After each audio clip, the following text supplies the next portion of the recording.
Hi all, my name is Davis and welcome back to my channel where we talk about all things tech, and today we are taking a look at a Motorola phone. Yep, it's been a little while since I've covered a Motorola and my things have changed. In the past, while I've been a fan of the brand, one could say, I mean, you can't have grown up in the 2000s without being a fan of the brand. And as much as I was a fan of some other phones at the time, it really was the Razr V3 that defined the generation. And it was because of this phone and its subsequent models that I've just had a real soft spot for the brand.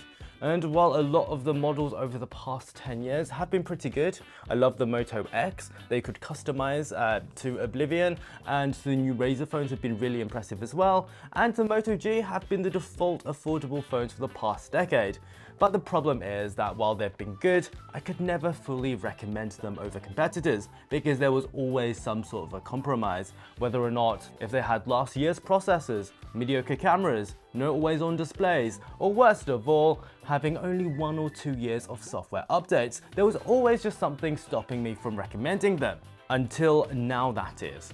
Because I've begrudgingly accepted an Edge 50 Neo review unit with the lowest of expectations, to be fair. And I don't know, but somehow it's turned into one of my favorite phones of the year. Yep, this is just a mid-range phone with the price of just 699 Australian dollars or around 380 American dollars.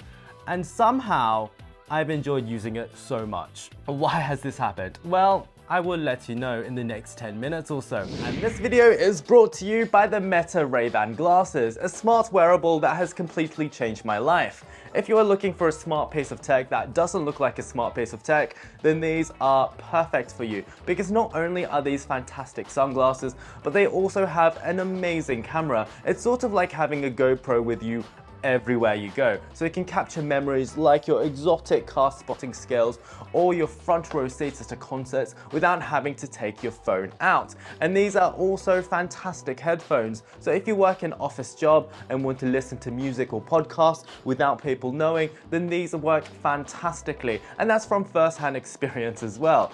I have raved about these so much that Meta actually noticed, and now they are sponsoring my channel. So if you would like to check them out, I have an affiliate link in the description and in the comments, and if you buy one, that would really help me out as well. So the first thing about this phone is that despite its budget positioning, they haven't really skimped out on accessories, because inside this box not only do you get a USB-C cable, yep, some brands are skimping out on the cable these days too, but you also get a 68-watt fast charger and a protective case, and it's not a horrible clear plastic one either.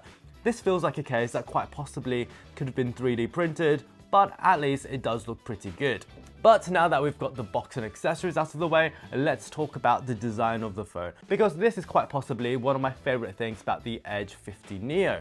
So for the past few years, Motorola have teamed up with Pantone to deliver some really cool colors on phones. And while I think that this collaboration might be seen as a bit cringe by some, the products that it has resulted in, I don't think you can really complain about it. I made a video recently about the iPhone 5C, and everyone in the comments was talking about how much they miss having bright colors on phones. But what do you mean you miss them? Because you have them right here. The Edge 50 Neo is available in a boring gray color. Okay, that's not a great one to start with, but you can also get a nautical blue, which is really nice. There's also latte, which is sort of like a beige, and you've got my personal favorite, which is this red. It's absolutely stunning, and it reminds me a little bit of the product red iPhones that they don't really make anymore.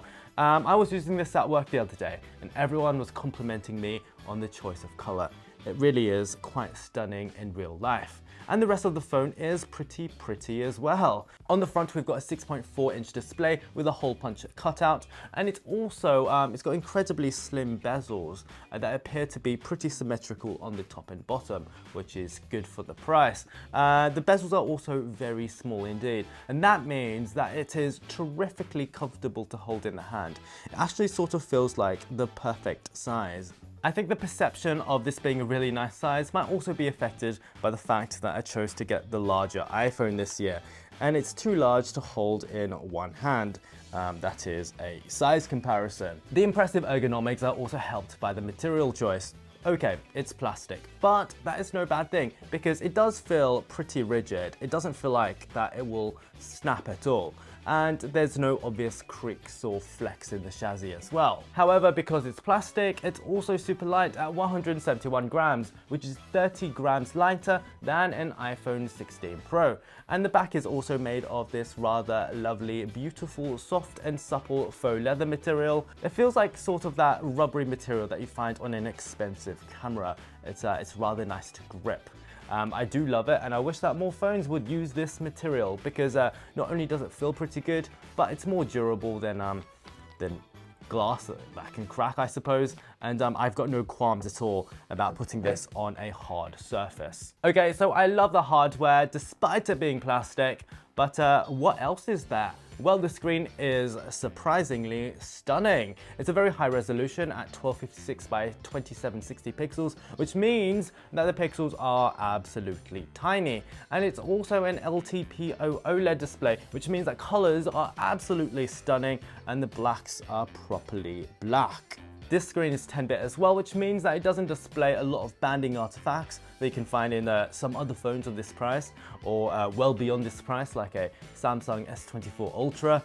And it also means that while it can refresh at 120 Hz, it doesn't have to when it doesn't need to. So it allows for a super efficient always on display that looks pretty good as well. And while the peak brightness does claim to be a frankly ridiculous 3000 nits, it usually doesn't go quite as bright as let's say an iPhone's display, which is rated for less. And when in the sun, they do look pretty similar to my eyes. But either way, it's pretty impressive for the price. Other hardware features that I do like include the under-screen fingerprint reader, which does work pretty well. The vibration motor also is very good, and you get nice haptics when you type. I do like the camera hump design. It doesn't look or feel too egregious like a lot of camera bumps do these days. And the speakers, while they don't come close to an iPhone, they're still pretty good.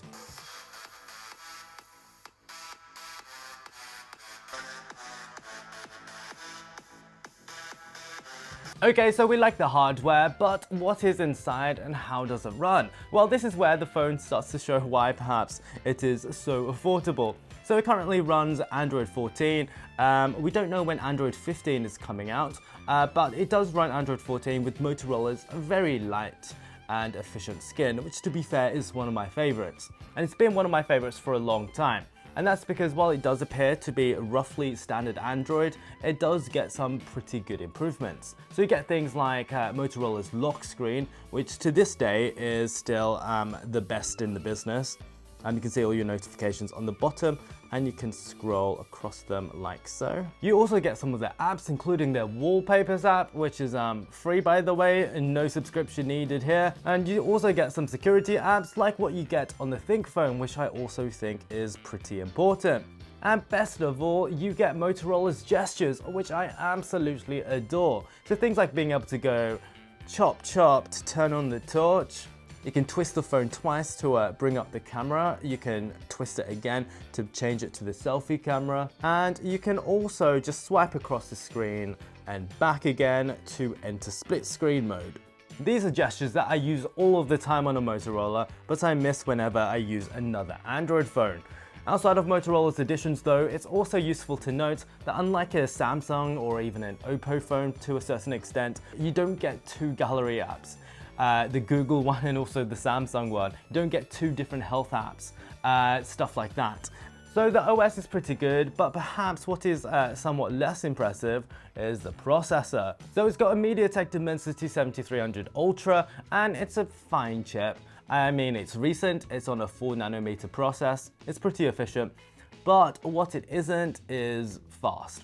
It's got a single core Geekbench score of almost 1100, and it's got a multi-core score of almost 3000, and those are scores which are both significantly slower than an iPhone 11, a phone from 2019.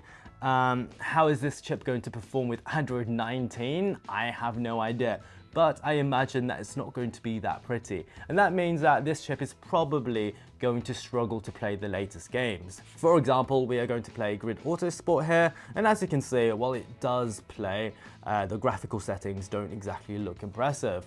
I don't personally game that much on a phone, but if you are into playing hardcore console games like this one, this probably isn't going to be the phone for you. But if it's day-to-day performance that you care about, then there's nothing really to worry about here. Despite the less than stellar scores on synthetic benchmarks, in general, the Edge 50 Neo's performance is very good. It's very smooth at scrolling throughout the operating system. It's pretty quick to open certain apps and websites. However, of course, just keep your expectations in check because obviously it doesn't quite have the performance of a flagship. And I get the feeling that despite this chip not being technically very impressive, the phone is optimized well enough to feel brisk and smooth in general. It's the same chip that the Oppo Reno 12 has, which is one of the main competitors to this phone, and that phone is fine, so this is fine too. One advantage to this not being the fastest chip in the world though is its efficiency, because despite the relatively compact, by Android phone standards at least, 4300 mAh battery life is actually pretty respectable. I can easily get a full day's worth of use from this, even when I've had 8 hours of screen on time, and I suspect that this is a combination of the processor and also the super efficient display. And even better than that, the phone doesn't at all seem to overheat. And while it can get a little bit warm when you're pushing it, like when you're gaming, in general use, it stays very cool indeed. And now let's get to the best part of this phone, the cameras. Now let me preface this by saying that no, this is not the most amazing camera system in the world, but for the price, it indeed is very good. But that doesn't necessarily mean that I like it. You'll see what I mean. Firstly, there is a 32 megapixel selfie camera. This is probably my least favorite of all of the cameras, and while it is very sharp indeed, and the colors are very saturated, it goes into the extreme for both of them. Every time I take a selfie with this camera, it feels almost ridiculous in the way that it processes the image. It's sort of like what you would see if you turn up all the sliders up all the way in Lightroom. And if you like, there are also options to face tune your face as well, if you're into that sort of thing.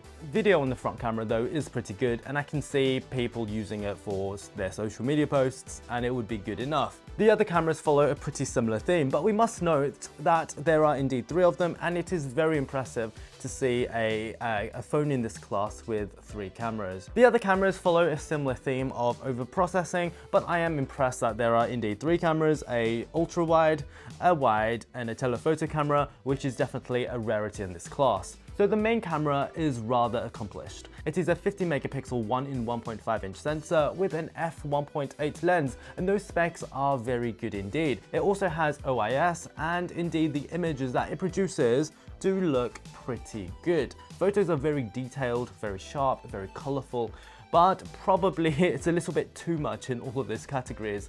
Although I put the settings in natural mode, yes, you can switch between auto enhance and natural. The results definitely don't look natural. A lot of people have been saying that this camera is amazing in low light, and it definitely is, but again, low light photos look similarly overprocessed, and the noise reduction is extreme as well. Let's bring noise back into images, I say. It's fine if you've got a little bit of noise. There's so much more detail here than you would expect from a camera at this price point. So in short, for the main camera, the resultant specs are pretty impressive, but I'm just not a fan of the processing. The ultra-wide camera, on the other hand, it's less impressive. It's a 13 megapixel unit and it's 13 millimeters in focal length, so it's pretty wide, and the images here again are good, but they're very over-processed. However, unlike on the new Razr, I'm very glad that it's here. The telephoto camera, on the other hand, is a 73mm focal length one, so around 3 times zoom, and it's got a 10 megapixel sensor, which is optically stabilized, which is good. Again, it's fine. I'm glad it's here as opposed to not being here, but man, those images all look like oil paintings, especially when the situation gets a little bit dark. But when the sun is out, 72mm is a great focal length, and I can take some pretty decent images with this. And while it might sound like that I'm being a little bit too negative here, and I agree, but I just want to make my point. The hardware here is incredible for the price. However, it's just the excessive processing that's really making these images look far worse than they need to be. Video though, at 4K 30 frames a second, it's pretty good. Stabilization is great as well. The mic sounds okay.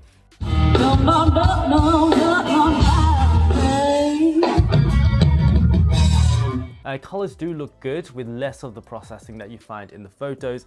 Even dynamic range is pretty good. There is just one small quirk that I've noticed though. When you start recording, it doesn't change the cameras even when you zoom in all the way, which can be quite annoying when you are at a concert and want to zoom into the artist. You sort of have to stop the video and then switch to the 3x lens if you want to switch to that lens. So in conclusion, should you buy the Motorola Edge 50 Neo? Well, if you are looking for a mid-range Android phone, then absolutely yes. This phone accomplishes so much for so little. It has the screen and cameras, frankly, from a flagship phone. The design is fantastic, the battery really is quite good, and it will be updated for another 5 years, so there's longevity in there too. There is pretty much nothing at this price point that comes close in offering as much as the Edge 50 Neo. So if you enjoyed this video, please like and subscribe. If you've got any questions about this phone, feel free to ask them below and I will get to you as soon as I can. And until next time, toodaloo.